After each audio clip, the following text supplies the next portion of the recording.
Ready for the dictation? 1, 2, 3.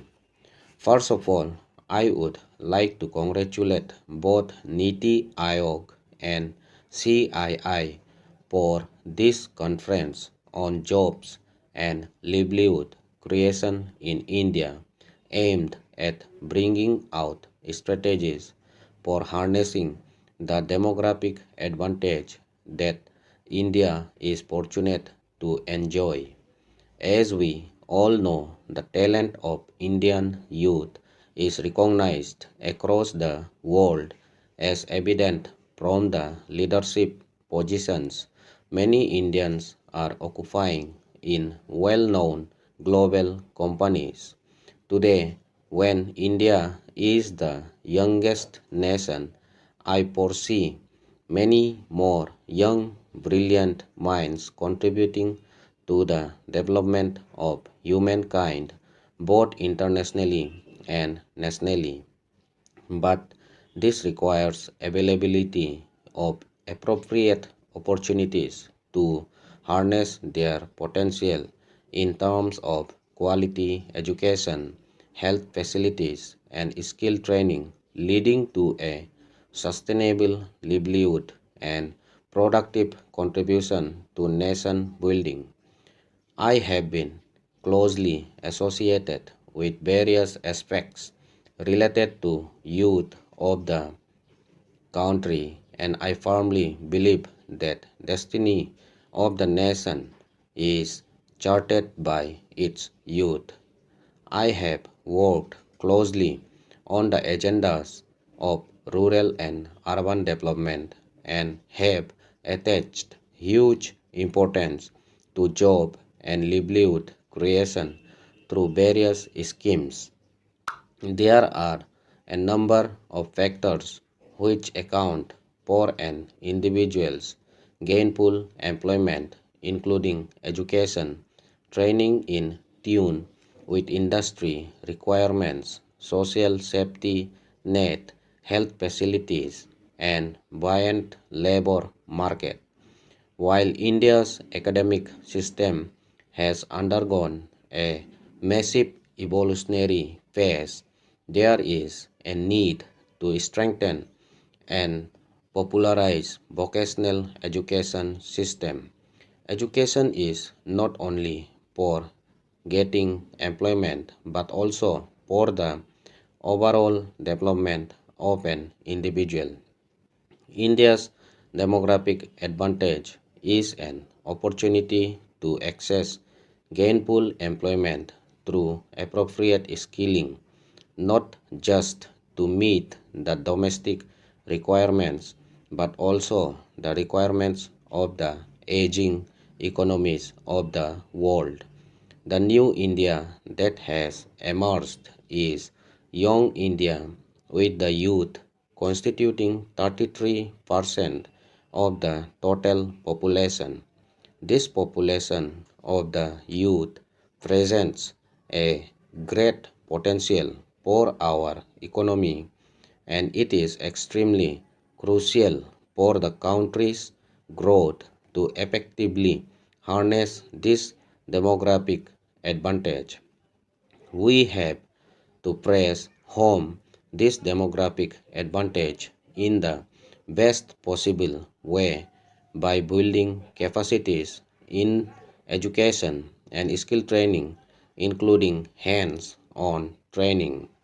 Employment promotion is a national priority and contributes not only to increasing production and national income but also helps in reducing poverty and improving standards of living.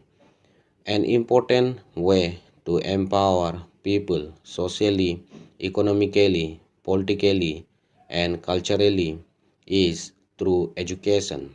Education is the first critical growth enabler, a prerequisite for enhanced livelihood opportunities and acquisition of knowledge, enhancement of skills, and development of attitudes and values. While we have considerably expanded our education system, and more children and young people are in schools and colleges than ever before. There is clearly a crisis of quality. We still have the largest number of illiterate youth population in the world. The learning achievement surveys at school level show significant learning gaps. The higher education system has a few world-class institutes but also a large number of mediocre institutions. The students graduating from our college and universities do not have adequate employable skills. The quality of education, both in terms of the curriculum as well as teaching methodology, needs to be focused upon and improved. We need to ensure that our youth are ready for the job market. We also need to equip them with the entrepreneurial skills to become job creators. Along with quality enhancement, we need to pay attention to equity in access to education. Women and girls, scheduled castes and tribes, differently abled and minority groups tend to be generally educationally disadvantaged. In a country that has committed to the principle of social justice, equitable opportunities to education become a crucial first step towards achieving social democracy. Sisters and brothers, let me now come to a few of the other important critical enablers. As you all are aware, India has a huge population dependent on agriculture for livelihood.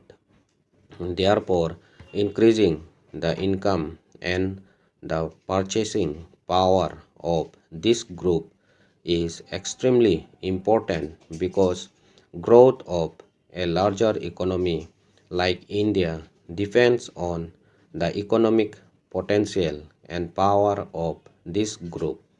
While the government has embarked on the ambitious task of doubling farmers' income by 2022, it is important to make agriculture economically viable and attractive.